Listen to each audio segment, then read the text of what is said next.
తర్వాత చట్టబద్ధత 2019 ముందు చంద్రబాబు గారు ఎందుకు చేయలే? 5 ఏళ్ళు ఉన్నారు కదా, కూటమిలోనే 4 ఏళ్ళు ఉన్నారు కదా, మరి ఎందుకు చేయలే ఆయన? ఎందుకంటే అది కేంద్రంతో సంబంధం లేని వ్యవహారం కాబట్టి. అలాగే హైదరాబాద్ ఉమ్మడి రాజధాని ఉందని చంద్రబాబు గారికి తెలియదా? 5 ఏళ్ళు ఏమని చెప్పారు? రాష్ట్రంలో రాజధాని లేని రాష్ట్రం అని చెప్పారు కదా, మరి మోసం చేయడమే ప్రజల్ని. నిజంగా 5 ఏళ్ళు రాజధాని లేదా రాష్ట్రానికి? ఇప్పుడు ఏమని చెప్పాం? 2024 జూన్ 2 నుంచి అమరావతి రాజధాని అని చెప్పాం. మరి అంతకుముందు రాజధాని ఏది? హైదరాబాదేగా. మరి రాజధాని లేని రాష్ట్రాన్ని ప్రజల్ని ఎందుకు మోసం చేసాం? బేసిక్గా ఒకటే, జగన్కి లీగాలిటీస్ టెక్నికాలిటీస్కి సంబంధించి పట్టించుకోడు, మొండిగా వెళ్ళిపోతాడు. ఓ నాటు భాషలో చెప్పాలంటే మూర్ఖంగా వెళ్ళిపోతాడు.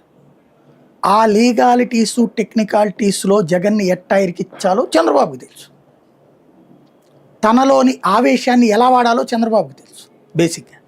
ఇంకొకటి, జ్యుడిషియల్గా ఆయన విచిత్రమైనటువంటి పనులు చేయగలుగుతారు. ఇప్పుడు భారతదేశ చరిత్రలో ఒక ఎమ్మెల్యే రాసిన లేఖ ఆధారంగా సిబిఐ విచారణ అసలు ఎక్కడైనా జరిగింది ఎవరి మీదనన్నా? ఇప్పుడు మొన్న ఎమ్మెల్యే వేసిన పిటిషన్ ఆళ్ల రామకృష్ణారెడ్డి చంద్రబాబు మీద కేసు కంప్లైంట్ కదా, దానికి సంబంధించి ఏమంది హైకోర్టు? ఎమ్మెల్యే పెడితే మీరు ఒప్పుకుంటారా? రాజకీయం కాదా అందులో అంది. ఏది కేసు కొట్టేసింది, దాన్ని సవాల్ చేసిన సందర్భం చంద్రబాబు